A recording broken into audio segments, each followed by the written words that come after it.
Hello साथियों, नमस्कार। मेरी यूट्यूब चैनल साध्य एजुकेशन में आप सभी का स्वागत है।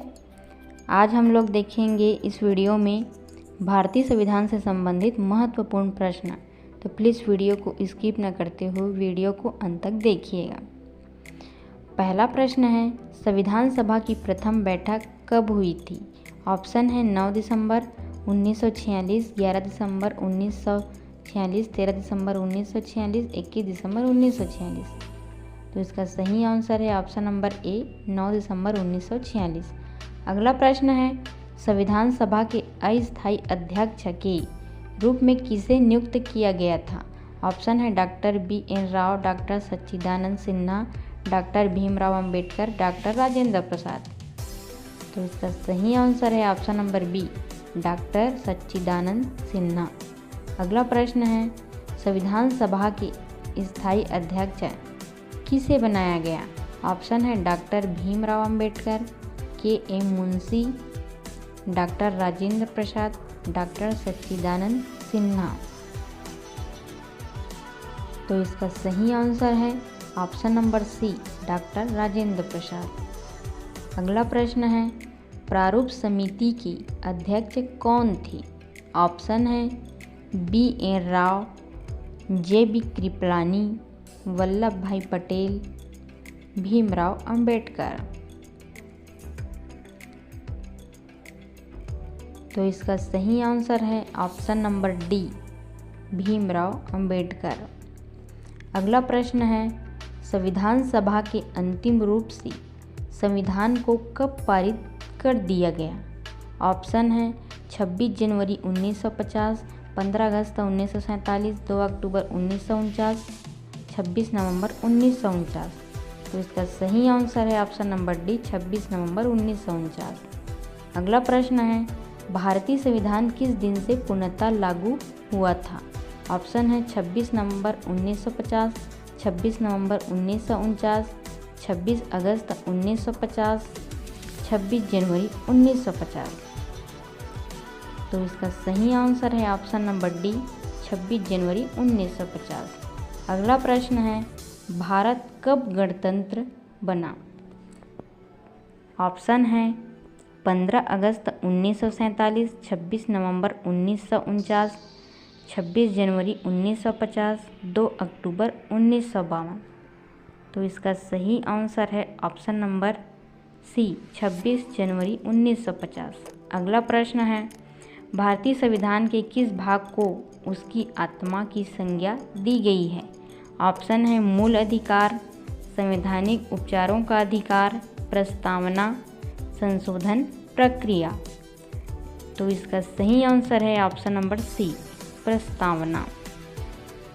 अगला प्रश्न है, संविधान सभा ने राष्ट्रगान को कब स्वीकार किया? ऑप्शन है 24 जनवरी 1950, 26 जनवरी 1950, 15 अगस्त 1947, 22 जुलाई 1950। तो इसका सही आंसर है ऑप्शन नंबर ए, 24 जनवरी 1950। अगला प्रश्न है, भारतीय नागरिकों को प्राप्त मूल अधिकारों की संख्या कितनी है? ऑप्शन है 5, 6, 7, 8। तो इसका सही आंसर है ऑप्शन नंबर बी, 6 मूल अधिकार।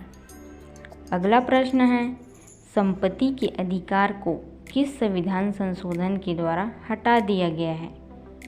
ऑप्शन है 44वें, 46वें, 42वें, 52वें। तो इसका सही आंसर है ऑप्शन नंबर ए, 44वें। अगला प्रश्न है, मूल अधिकारों का रक्षक किसे कहा जाता है? ऑप्शन है सर्वोच्च न्यायालय, उच्च न्यायालय, अ एवं ब दोनों, संसद। तो इसका सही आंसर है ऑप्शन नंबर सी, अ एवं ब दोनों। अगला प्रश्न है, किस अनुच्छेद के द्वारा 6 से 14 वर्ष तक के बच्चों के लिए शिक्षा का अधिकार मूल अधिकार माना गया है?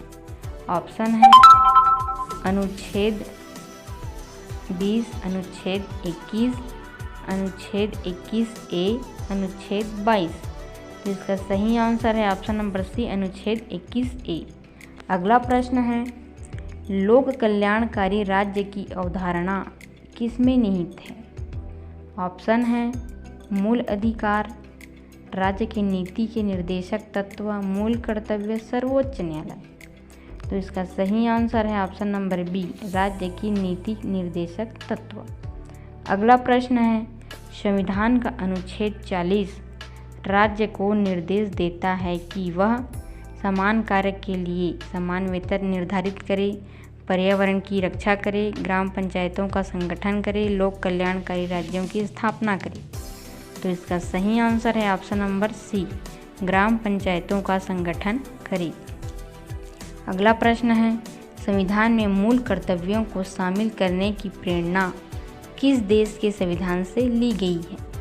ऑप्शन है रूस, जर्मनी, फ्रांस, चीन। तो इसका सही आंसर है ऑप्शन नंबर ए, रूस के संविधान से लिया गया है मूल कर्तव्य को। अगला प्रश्न है, संविधान में मूल कर्तव्यों की कुल संख्या कितनी है? ऑप्शन है 10, 11, 12, 13। तो इसका सही आंसर है ऑप्शन नंबर बी, 11। अगला प्रश्न है, संविधान में मूल कर्तव्यों को किस समिति की अनुशंसा के आधार पर शामिल किया गया? ऑप्शन है कर्ण सिंह समिति, कृपलानी समिति, स्वर्ण सिंह समिति, देवराज अरस समिति। तो इसका सही आंसर है ऑप्शन नंबर सी, स्वर्ण सिंह समिति के अनुशंसा के आधार पर। अगला प्रश्न है, भारतीय संघ की शक्ति किसमें निहित है?